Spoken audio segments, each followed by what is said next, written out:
अस्सलामुअलैकुम, welcome to cricket room. I hope you all are good. तो आज Pakistan super league का बड़ा ही इंटरेस्टिंग कंटेस्ट हुआ। लाहौर कलंदर्स जो कि डिफेंडिंग चैंपियन है और कोयटा ग्लेडिएटर्स के दरमियान जो कि लास्ट कुछ सीजन से बहुत ही खराब परफॉर्म कर रहे हैं, लेकिन इस बार इस गेम में पासा पलट गया। इस गेम में ऐसा लगा कि कहानी बिल्कुल उल्टी हो गई है, क्योंकि लाहौर कलंदर्स मुसलसल अपना दूसरा मैच हार गए हैं। जी हाँ, मैं उसी लाहौर कलंदर्स की बात कर रही हूँ जो कि ऑलरेडी 2 बार लास्ट 2 सीजन कॉन्जिक्यूटिव जो है वो पीएसएल का टाइटल अपने नाम कर चुके हैं शाहीन शाह आफरीदी की कप्तानी में। लेकिन लाहौर कलंदर्स अब जो है वो आउट ऑफ द कलर्स नजर आने लगे हैं। सिकंदर रजा ने भी ज्वाइन कर लिया है, कार्लोस ब्रेथवेट ने भी ज्वाइन कर लिया है, लेकिन रिजल्ट्स नहीं आ रहे। हारिस रऊफ की परफॉर्मेंस बिल्कुल जीरो है। फील्डिंग इतनी पैथेटिक है कि समझ नहीं आ रहा कि लाहौर कलंदर्स इतनी खराब फील्डिंग किस वजह से कर रहा है, क्योंकि जब आप इतने इंपॉर्टेंट मैचेस खेल रहे होते हैं और फर्स्ट हाफ बड़ा इंपॉर्टेंट होता है, जब आप इतनी खराब फील्डिंग करते हो और फिर कहा जाता है कैचेस विन यू मैचेस, ये कहावत बिल्कुल दुरुस्त है। और लाहौर कलंदर्स ने जितने कैचेस ड्रॉप किए, जितनी मिस फील्ड किए, उसने तो उन्हें कहीं का नहीं छोड़ा। लेकिन कोयटा ग्लेडिएटर, आज बात करेंगे यंग सेंसेशन की, जो कि आज मेरे पास दो है। एक तो मैच विनर है हमारा ख्वाजा नाफे, उनके बारे में बात करेंगे, लेकिन एक लाहौर कलंदर्स के जहादात खान, उनके बारे में भी बात करेंगे। दोनों प्लेयर्स ने अपनी अपनी टीम के लिए काफी अच्छी परफॉर्मेंस दिखाई।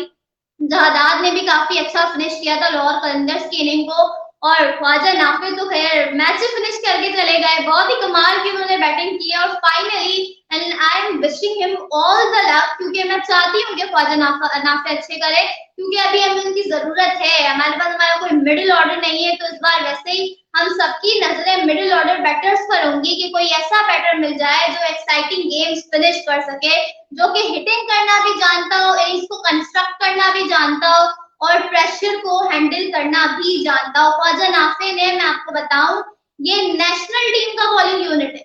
ये कोई ऐसा ही बॉलिंग यूनिट नहीं है, पेशावर जल्मी की बॉलिंग नहीं है, ये किसी और टीम की बॉलिंग नहीं है जिसे हम बोले कि नहीं ये तो बॉलर्स ऐसे थे तो ख्वाजा नाफे ने ऐसा कर दिया। ये नेशनल टीम के बॉलर्स है। शाहीन शाह आफरीदी, हारिस रऊफ, फिर जमान खान की बात कर ले तो ये सारे ऐसे बॉलर्स हैं जो कि नेशनल टीम के लिए खेलते हैं पाकिस्तान की, और इंटरनेशनल लेवल पर ये बॉलिंग करते हैं। इनकी परफॉर्मेंसेस हैं पाकिस्तान के लिए लातादार।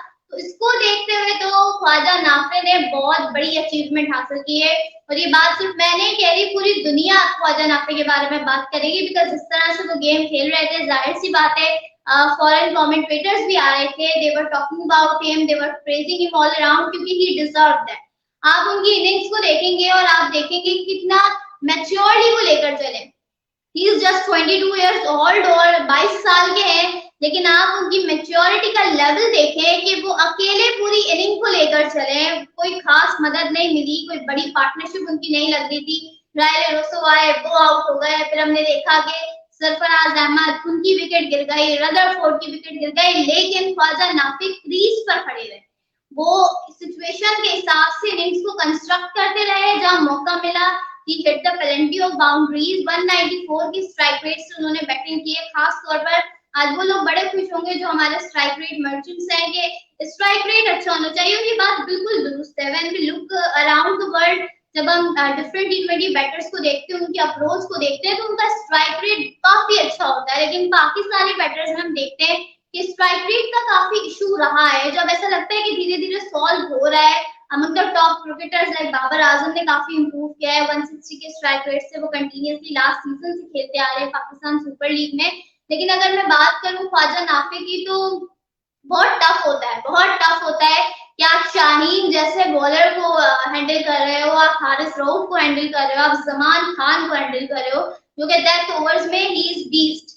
और लास्ट ओवर जमान खान ही करवा रहे थे, और लाहौर को लगा होगा कि जमान खान हर बारी की तरह उन्हें रेस्क्यू कर लेंगे, लेकिन when you have Khwaja Nafe in front of you, it's impossible। Khwaja Nafe बहुत फ्लॉलेस क्रिकेट खेल रहे थे, बहुत अच्छी गेम खेल रहे थे, और उन्होंने पहली ही बॉल में चौका मार दिया जमान खान की, और इस तरह कोयटा ग्लेडिएटर्स ने 5 विकेटों से ये गेम जीती और कोयटा की विनिंग स्ट्रीक जारी काफी अरसे बाद। और मैं खुद कोयटा की सपोर्टर हूँ, मेरी टीम भी कोयटा ही है, और आप लोग भी कमेंट करके बताइएगा कि आप किस टीम के सपोर्टर और आप किस फ्रेंचाइज को सपोर्ट करते हैं पाकिस्तान सुपर लीग। तो कोयटा के फैंस ने काफी कुछ देखा है, we have seen so many bad days, और हमने कॉन्स्टेंटली अपनी टीम को सपोर्ट किया है, लेकिन ऐसा लगा है कि शैन वॉटसन और रायले रसू के आने से जो है वो मैनेजमेंट में एक नई जान आ गई है, मैनेजमेंट में एक नई बात आ गई है। आपने यंगस्टर्स को ऐड किया है, आप मौका दे रहे हैं, आपने अबरार को खिलाया है, आप आमिर आपके पास आ गए हैं, फिर इसके अलावा जो है वो वसीम जूनियर भी है, फिर Aqeel Hussain, he was outstanding with the ball today as well, और लास्ट मैच में उन्होंने काफी अच्छी बॉलिंग की थी। तो जब मैं ये चीजें देखती हूँ तो ऐसा लगता है कि कोयटा ने काफी इम्प्रूव कर लिया है, finally they worked on that, उन्होंने अपने ऊपर काम किया है, ड्राफ्ट में भी काफी अच्छा ड्राफ्ट गुजारा, फिर परफॉर्मेंस वाइज भी अगर हम देखें तो दो मैचेस जीते हैं कोयटा ने, काफी अच्छे तरीके से जीते हैं, और हमें कोयटा की एज सच कोई खास मिस्टेक्स नजर नहीं है, खास तौर पर नर्व्स को लूज नहीं कर रहे। अब आप देखें कि जब आई थिंक 15 ओवर हुए थे और लाहौर का स्कोर 117 था वो 4, और लाहौर कलंदर्स ने आखिरी 5 ओवर्स में अच्छे खासे रन स्कोर कर लिए थे और स्कोर कार्ड को 188 पर ले गए थे, थैंक्स टू जादाब खान। जादाब खान ने बड़ी अच्छी बैटिंग की और मैंने बड़ा एंजॉय किया उनकी बैटिंग को, because the shot selection was too good, the way he was hitting the sixes around the ground वो बहुत जबरदस्त था, काफी स्पेशल लगे मुझे वो, और जिस तरह से वो बाउंड्रीज हिट कर रहे थे that was phenomenal. I think 264 के स्ट्राइक रेट से वो बैटिंग करके गए, 17 बॉलों पर उन्होंने शायद कोई 45 रन स्कोर किए, तो बहुत कमाल की बैटिंग जहादार खान ने भी की है। अनफॉर्चुनेट रहे that went into the losing course, और वो उनको उस तरह से रिवॉर्ड उस चीज का नहीं मिल पाएगा, लेकिन जब आप यंगस्टर्स को देखते हो, जब आपको नेशनल लेवल के लिए प्लेयर्स चाहिए होते हैं, तो फिर मेरी नजरें तो खास तौर पर यंगस्टर्स पर होती है और मुझे देखना होता है, क्योंकि बॉलिंग में तो we have a lot of potential, Ubaid हो गए, हुनैन हो गए, इसके अलावा अगर हम देखें तो शाइन ऑलरेडी है, जमान खान है, फिर हमारे अब्बास आफरीदी काफी अच्छा कर रहे हैं ऑलरेडी, फिर स्पिनर्स में हम देखें तो शादाब की फॉर्म वापस आ गई है, अबरार है, लेकिन जब बैटर्स की बात आती है ना तो अफसोस ऐसा होता है कि हर वक्त ओपनर्स ही परफॉर्म किए जा रहे हैं, हर वक्त ओपनर्स परफॉर्म कर रहे हैं।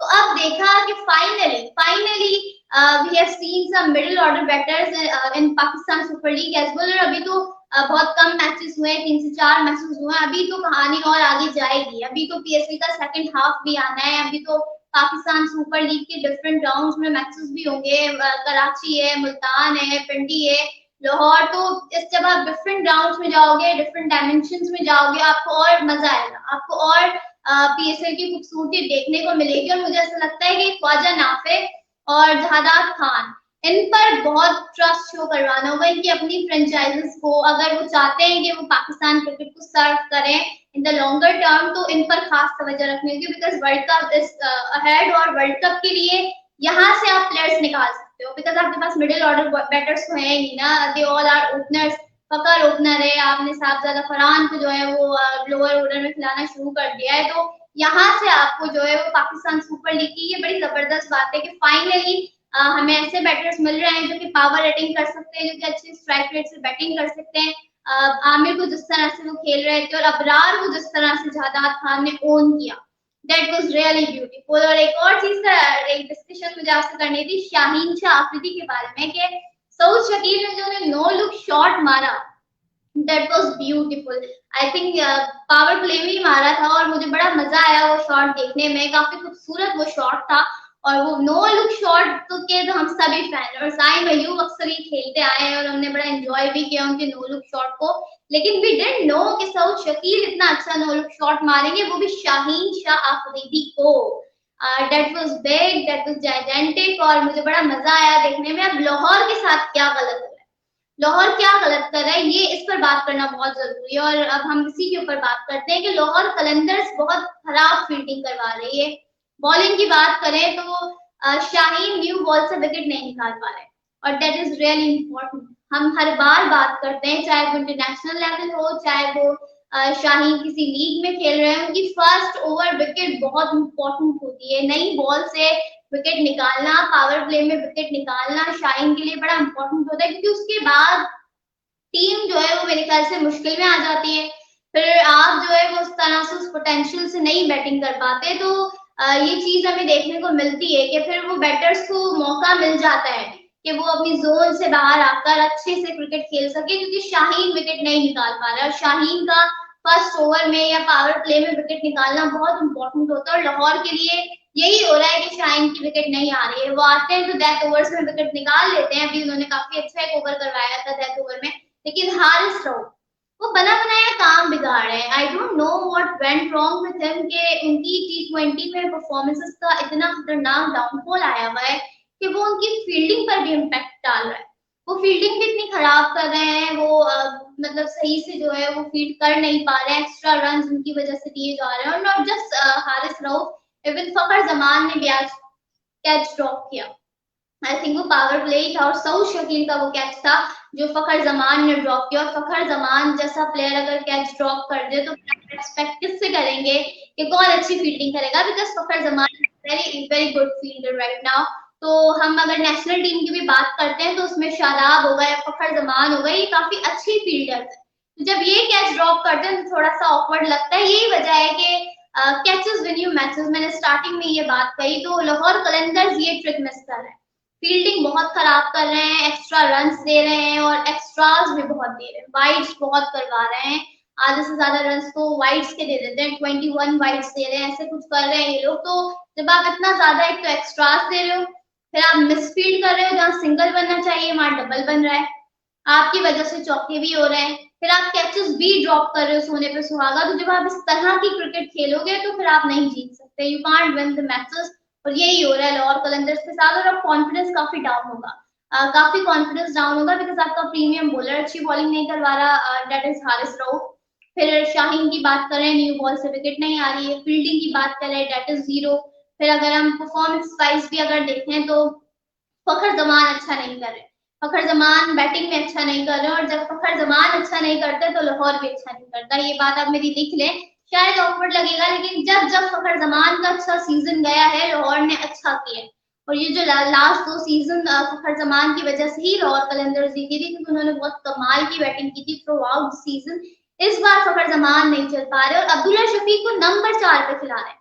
मुझे बैटिंग ऑर्डर में भी बड़ा मसला नजर आ रहा है कि अब्दुल्ला शफीक को नंबर 4 पर क्यों खिलाया जा रहा है। He is not a kind of player जिसे आप नंबर 4 पर भेजो और वो आते के साथ हिट करना शुरू करे।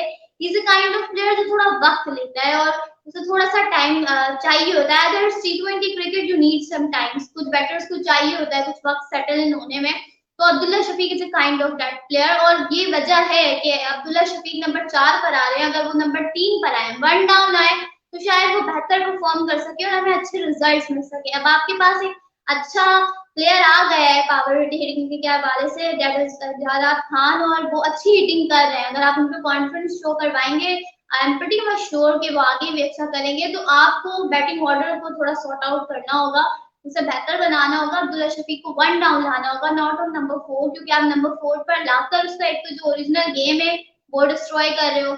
2 मैचेस से लगातार वो अच्छा नहीं कर पा रहा, वो आउट हो रहा है, उसका कॉन्फिडेंस और डाउन हो रहा है। इससे आपकी टीम पर भी काफी फर्क पड़ रहा है। तो लाहौर कलंदर्स इस बार काफी कुछ गलत कर रहा है, फील्ड में भी, फील्ड से बाहर भी। और कुछ लोग बार बार बात कर रहे हैं कि इनका एटीट्यूड ऐसा था और ये था वो था, वो सारी बातें अलग होती हैं, वो आपकी एक अलग डिस्कशन होती है। लेकिन अगर आप एनालाइज करें इनकी मिस्टेक्स को तो ये बहुत ज्यादा मिस्टेक्स कर रहे हैं। अगला गेम इनका मुल्तान सुल्तान से है, और मुल्तान सुल्तान ने तो वैसे ही कमाल की बॉलिंग की है। कल एक इतना हाई स्कोरिंग गेम तो नहीं था, लेकिन फिर भी उन्होंने जिस तरह से आउट किया कराची किंग्स को, और उनके उन बॉलर्स ने आउट किया जो कि लोकल बॉलर्स हैं, ज्यादा बड़े नाम मौजूद नहीं है, और फिर भी उन्होंने इतनी अच्छी बॉलिंग करवाई। तो that speaks the volume of their performance. तो लाहौर कलंदर्स को बहुत बच के रहना है। और इस बार ऐसा लग रहा है कि लाहौर कलंदर का अच्छा वक्त नहीं आया हुआ, लेकिन कोयटा का बड़ा अच्छा वक्त आया हुआ। आई होप कि आप लोग भी अच्छा कर रहे हैं, चैनल को फॉलो कर रहे हैं, हमारे फेसबुक पेज को, इसके अलावा यूट्यूब चैनल को आप सब्सक्राइब करें, कमेंट्स करके अपनी राय जरूर दिया करें, अच्छा लगता है, पॉजिटिव रिस्पॉन्स आता है। तो अब बताइए कि पाकिस्तान सुपर लीग में आप किस फ्रेंचाइज को सपोर्ट करो, और आज जो ख्वाजा नाफा ने कमाल की बैटिंग की है उसने आपको कितना इम्प्रेस किया, या जादाद खान ने आपको इम्प्रेस किया? दोनों प्लेयर्स के बारे में बताइए, क्योंकि आपने जाहिर सी बात है मैच देखा होगा तो दोनों की बैटिंग देखी होगी, तो दोनों प्लेयर्स के बारे में बताइएगा। मुझे तो दोनों की कमाल की बैटिंग लगी है। I am pretty much excited for the remaining matches of their respective teams कि कैसा परफॉर्म करेंगे, बिकॉज दोनों में टैलेंट तो बहुत ज्यादा है। इंशाल्लाह अगली वीडियो में आपसे मुलाकात होगी, तब तक के लिए अल्लाह।